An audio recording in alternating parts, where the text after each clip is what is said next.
Good evening and welcome to this edition of the Moriah Nightly News on this Wednesday, May the 13th, 2026. From the nation to Moriah, this is indeed the Moriah Nightly News. You have the right station. And on the national front, the president is in China for that high stakes meeting. Very much anticipated, very much watched, at least on my end, especially with what will happen policy wise, what will happen foreign policy wise, especially with the conflict abroad.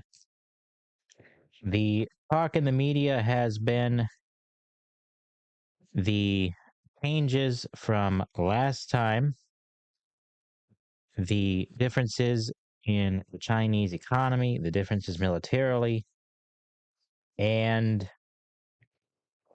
last time it was noted that the president of China, President Xi, was kneecapped by the tariffs at that point in time. And as a response, China has become more resilient, more self sufficient, so that largely it is reported that that is thought as to why some of that talk last year with tariffs kind of was downplayed or backpedaled from on both sides. China now has the largest navy in the world, and the wild card still in this is the war in Iran. They do believe that China may end up playing a factor in the end of it in terms of getting it to a conclusion. Um, so we will see how that goes. That is why I have stated it is important for the United States to come out on top. Despite what certain political leaders might tell you, or certain political pundits might tell you, America winning is good for everybody. And I do believe that Trump's stance on Cuba, Venezuela, who were very much Chinese allies, will be part of that as well. Now, more importantly, perhaps, which could come locally in the future, is the push for these cheap Chinese electric vehicles. And I really didn't know how I felt seeing NBC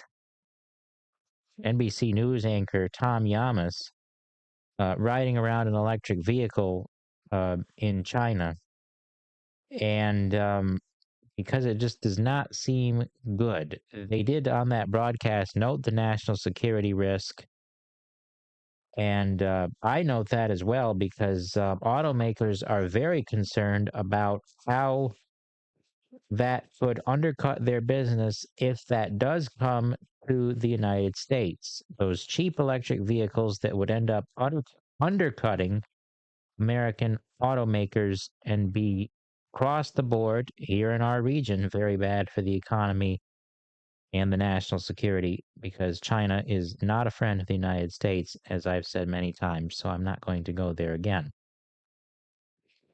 But so these cheap electric vehicles that would they were a fraction of the cost.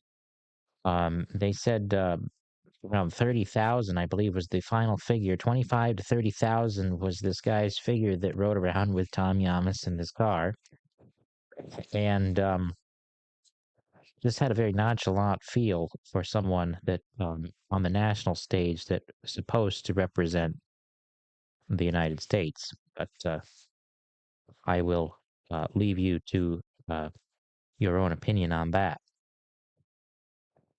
But so that energy push, that push for renewable energy, however, is very much a concern locally, which is where I want to turn tonight for the bulk of the reporting.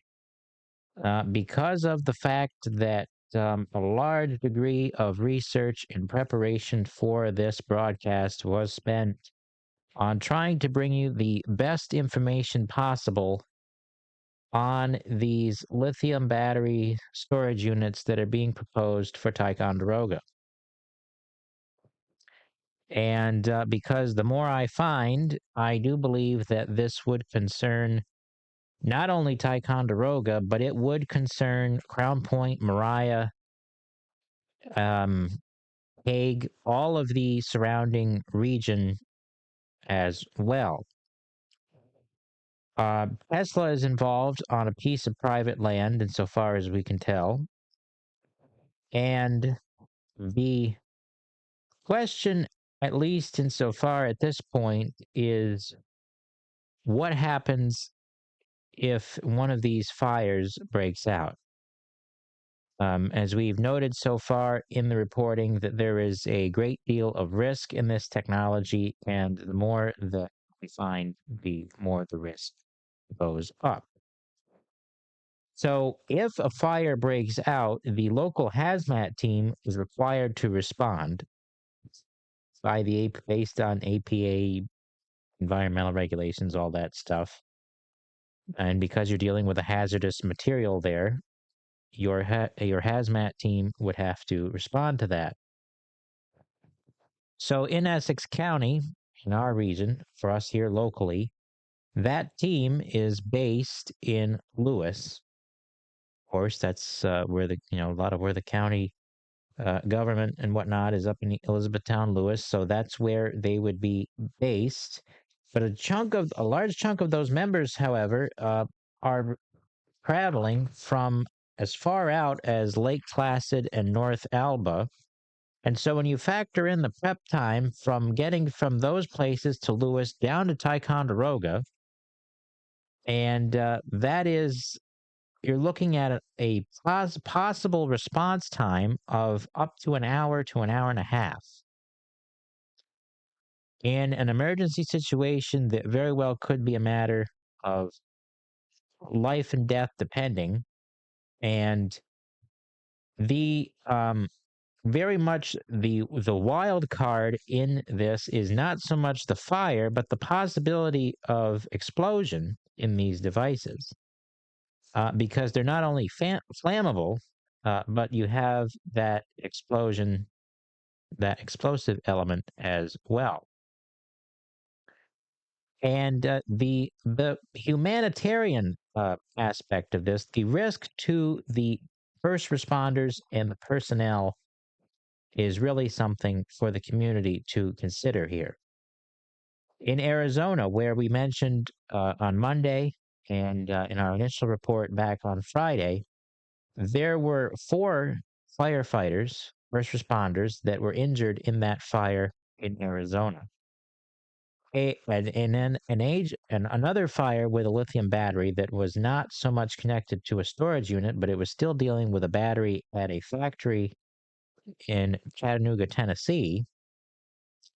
So it's similar technology that is in use at a factory, which is, so this is technology that gets put to use often in everyday situations. That a fire and explosion there caused serious burns for 2 firefighters there, one of which had to be life flighted out of that facility. So if you're talking that type of situation in Tennessee up here, you're talking a first responder that would be life flighted, say, to Burlington, because that's probably where the closest center hospital that would be able to deal with that. I could say Albany in that as well, but here it would be primarily Burlington to deal with that. And so that puts a strain not only on the first responders, but these are people who have wives, families, children in our communities that we are going to put at risk because of the indifference and carelessness of community leadership when, as far back as 2025, this was known about. So you not only have the risk to the first responders, but then you have the environmental impact that we had alluded to before, But on a more detailed note, as many as eight hazardous material pollutants, I guess you'd call them, are emitted into the air as this burns, as this fire burns. So, and as that fire burns, it does not require the oxygen from the air. It has air in those the air from the battery ends up fueling the fire. So it really is fueling itself, which is probably why it burns so hot, because oxygen fuels fire. But these chemicals, you're talking carbon monoxide, hydrogen chloride, and hydrogen fluoride, among others, that are emitted into the air, into the local atmosphere, that we're going to throw into there. And remember, the evacuation zone is 3 miles in that, with the hospital, the nursing home, all of that right in the nearby vicinity, with not only the residents. Now, this was another piece of this that I had not thought of until preparing for tonight. But what about the economic impact on the people who are employed in these places? If you're talking an emergency room, which we have in Ticonderoga, you're potentially looking at a shutdown because this takes because it takes time for this fire to burn out.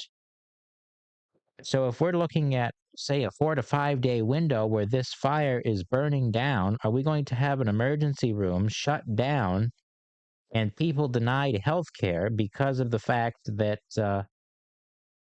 this is burning? Not to mention the loss of money, of income for the people that work there.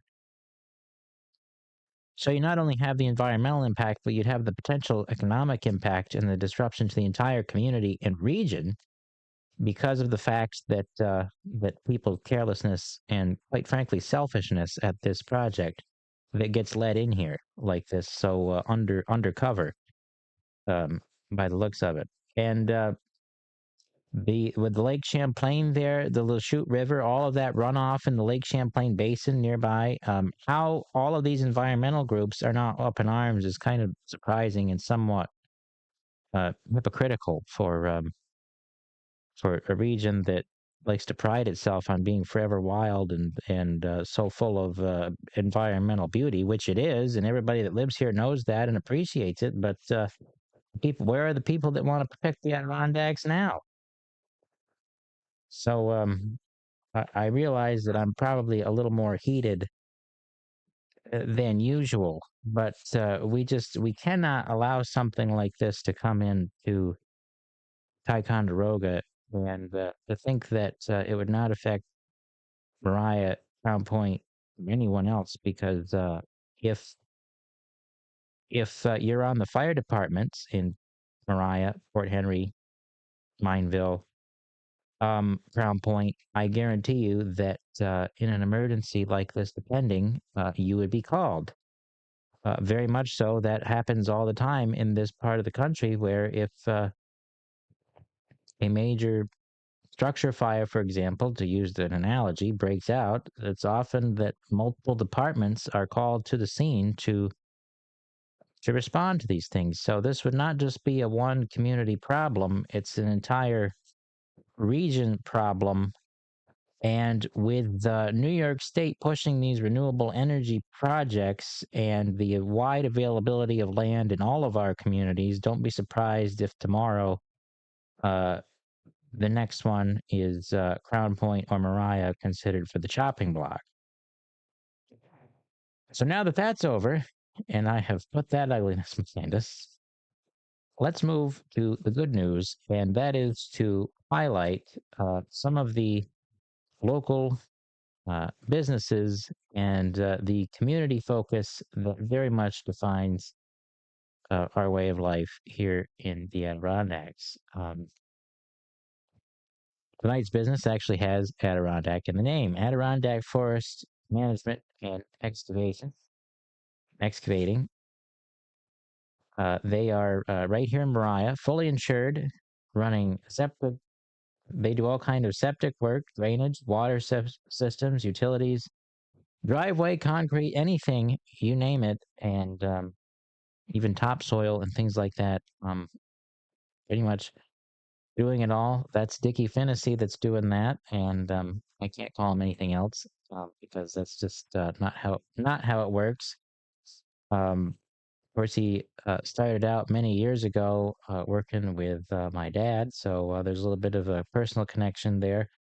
But they do a lot of great work. I saw one of their pictures on Facebook with their driveway. It looked pretty good. I know they did some concrete work here in our yard that was held up somewhat 2 years later.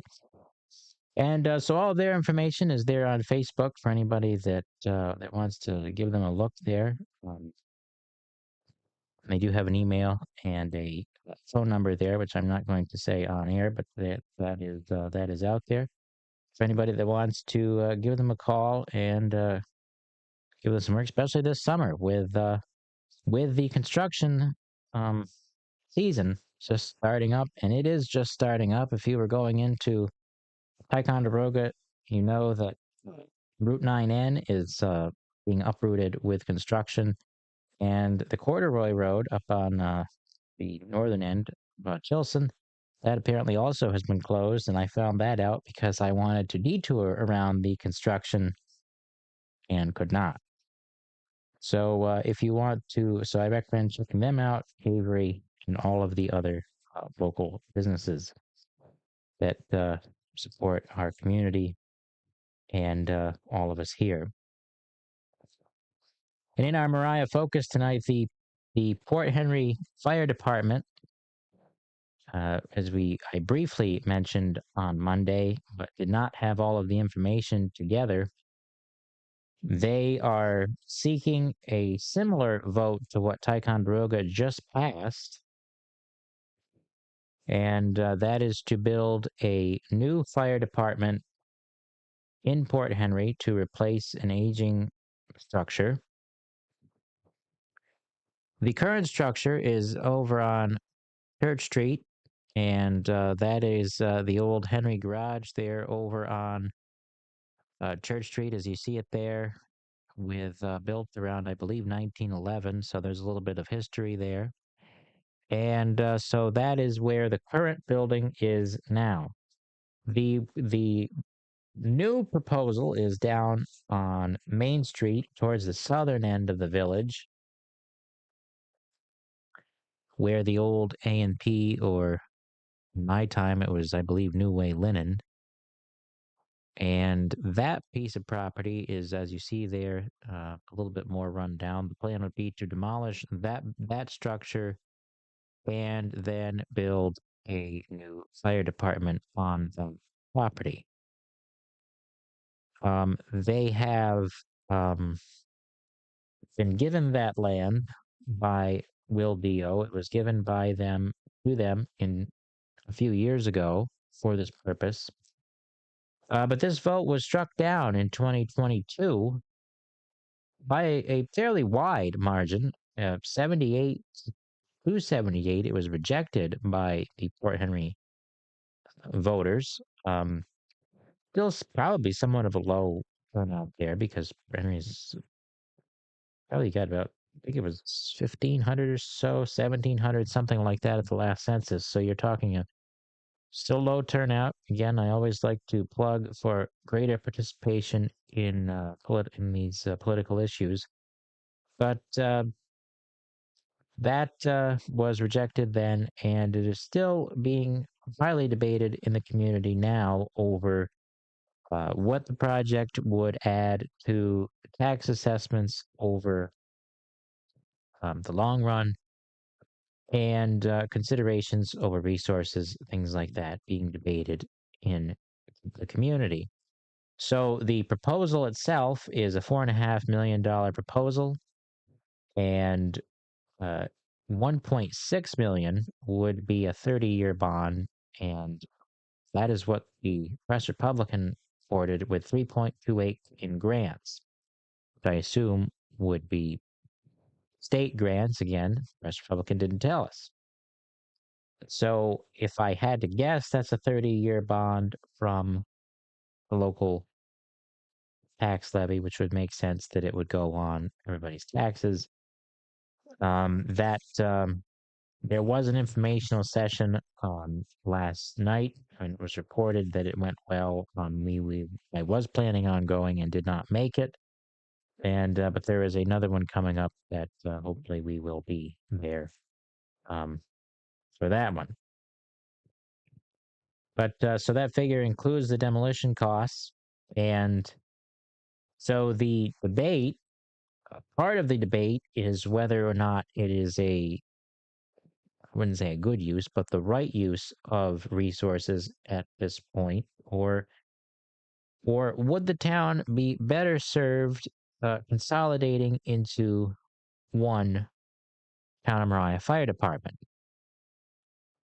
Now, the system that we have in place, of course, there are a lot of, this, Mineville, Witherby, Fort Henry, all under the Town of Moriah, with the history there, the Republic Steel years and all of that being behind us, a lot less activity now than what there once was.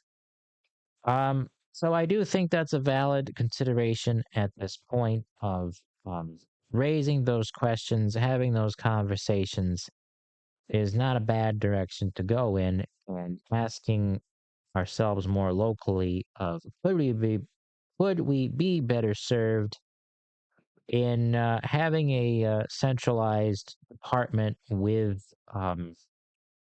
substations, I guess you'd call them, or if battalions is the right word, in Port Henry and Mineville, Witherby, that would be under the same umbrella, I guess you were, and sort of fostering more of a cooperative effort there among the departments. And I realize that that point of view or perspective might be controversial, and that's fine. But certainly with our resources as they are, and activity not what it once was in the community, or at least at this point, that's not a bad direction to go in, or a bad line of thinking to at least consider. So that will be something that we will be watching in the coming weeks ahead.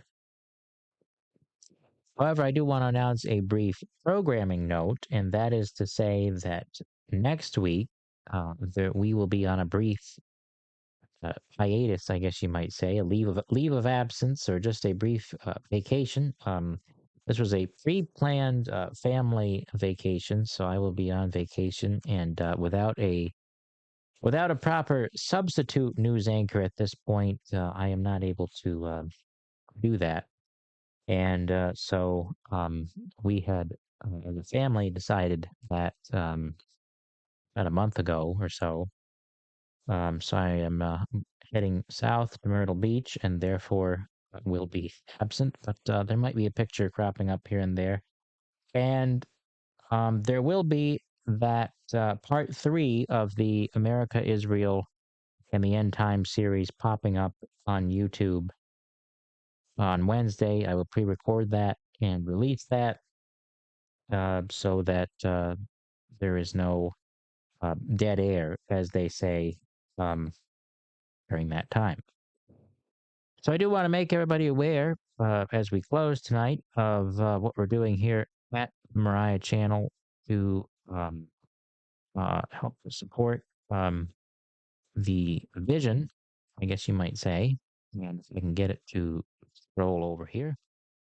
This is the post that you have likely seen already. that is our sponsorship opportunity that is in full swing. And again, I do want to say a brief word of thank you to those who have so far participated in that. And that is to support us here. That is how really how all media functions, from NBC to all of us here. But more importantly, um, not only for the news, but down the road, and I hope that I have made this clear that one day I do hope that, and this is my ultimate dream, would be to not only put on my newscaster hat, but my uh, sports broadcaster hat as a sports commentator at a basketball game and or football or whatever the occasion might need for the community here. With that, whether that's a Moriah Ticonderoga game or whatever that looks like, um, and also probably also some of the entertainment things like those concert series um, in the summertime, for example. To be able to produce a lot more community focused things like that. And so all of that will certainly help with all of that getting to that place. I do want to at least mention that that is not just for businesses. Anybody can do that, and there's the Patreon page there as well. And of course, it is greatly appreciated. And thank you to all who have been helping us, um, me, uh, achieve this dream of being in the local media. So, with that being said, that is the Moriah Nightly News for this Wednesday evening. And on that note, we are going to be at that meeting tomorrow in Ticonderoga at the community building at 6 p.m. on 132 at 132 Montcalm Street. So we will be there to provide the coverage to bring that to you. So now the news is finished. And that is the Moriah Nightly News for this Wednesday.